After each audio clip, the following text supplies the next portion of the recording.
निफाड तालुक्यातील वनसगाव येथे गट क्रमांक 86 मधील शेतकऱ्यांच्या वहिवाटीच्या रस्त्यावर अतिक्रमण करून रस्ता बंद करण्यात आल्याचा गंभीर आरोप ग्रामस्थ व शेतकऱ्यांनी केला आहे। या संदर्भात त्यांनी निफाड तहसीलदारांकडे निवेदन सादर करत अतिक्रमण तातडीने हटवून रस्ता पूर्ववत मोकळा करून देण्याची मागणी केली आहे। सदर वहिवाटीच्या रस्त्यावर बंधारे टाकून मार्ग बंद करण्यात आल्यामुळे शेतकऱ्यांना शेतात जाणे येणे, शेतीची मशागत करणे, पीक व्यवस्थापन तसेच मालाची वाहतूक करणे अत्यंत कठीण झाले आहे। यामुळे शेती कामांवर मोठा परिणाम होत असून आर्थिक नुकसानही होत असल्याचे शेतकऱ्यांनी सांगितले। तसेच हा रस्ता अनेक वर्षांपासून सार्वजनिक वहिवाट म्हणून वापरात असल्याचे ग्रामस्थांनी नमूद केले। अतिक्रमणामुळे महिला, ज्येष्ठ नागरिक व विद्यार्थ्यांना मोठ्या अडचणींना सामोरे जावे लागत आहे। अगदी गर्भवती महिलेला दवाखान्यात नेणे देखील कठीण झाल्याची गंभीर बाब समोर आली आहे।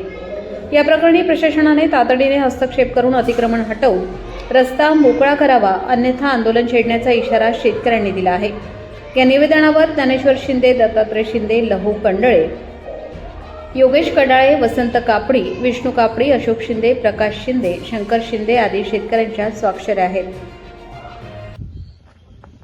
मी ज्ञानेश्वर वामन शिंदे, वनसगाव गट नंबर 81 मध्ये राहणारा शेतकरी। मला गट नंबर 86च्या शेतकऱ्यांनी रस्त्याची फार मोठी अडवणूक केलेली। शासन स्तरावरून मी 15 दिवसापासून प्रयत्न करतोय। मला शासनाची माणसं पाहिजे तसं उत्तर देऊन राहिले आणि कारवाई नाही करू राहिली, याची मोठी खंत आहे। मला फक्त अपेक्षा एवढीच आहे की शासन स्तरावरून माझा रस्ता खुला करण्यात यावा। मी जयश्री ऋषिकेश शिंदे आणि मी वनसगाव येथील रहिवासी असून आमचा जो नेहमीचा वहिवाट रस्ता आहे तो सध्या बंद करण्यात आलेला आहे आणि मी आज सध्या 8 महिन्यांची गर्भवती असून तर मला रात्री अपरात्री जर काही दुखापत झाली, काही त्रास होत असेल आपत्कालीन परिस्थितीत मी दवाखान्यात जाऊ शकत नाही आणि 4 चाकी गाडी इथे येऊ शकत नाही आणि उद्या जर माझी प्रसूतीची तारीख जवळ आली तोपर्यंत जर रस्ता व्यवस्थित सुरळीत चालू न केल्यास मला अडचण येऊ शकते। बोला। हा रस्ता लवकरात लवकर चालू करण्यात यावा अशी नम्र विनंती। गाडी सरकून जाते, लहान मुलांना शाळेत जायला सुद्धा खूप अडचणी।